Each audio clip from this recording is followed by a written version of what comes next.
లింగాలు. ఆ తర్వాత ఇంకేమున్నాయి? పంచారామ క్షేత్రాలు. అవును కదా, పాలకొల్లు, భీమవరం, అమరావతి పంచారామ క్షేత్రాలు. ఇక్కడ ఋషి ప్రతిష్టలు, ముని ప్రతిష్టలు, దేవతా ప్రతిష్టలు, స్వయంభూగా స్వామివారు వెలిసిన క్షేత్రాలు, మానుష ప్రతిష్టని. ఈ ప్రతిష్టా సంకల్ప విధానాల్లో 5 రకాలు ఉంటాయి.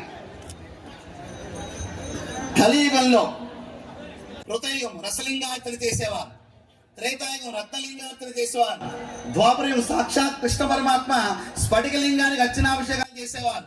కలియుగంలో తరించాలంటే ఏమి చేయాలంటే బాణలింగము లేదా పార్థవలింగము, ఒక మృత్తిక ద్వారా శివలింగాన్ని చేసి దాన్ని అర్చన చేస్తే దాని యొక్క స్థితి అమోఘమైనదిగా చెప్పబడింది. అన్ని శివలింగాల కన్నా అత్యుత్తమైనది పార్థవలింగార్చన.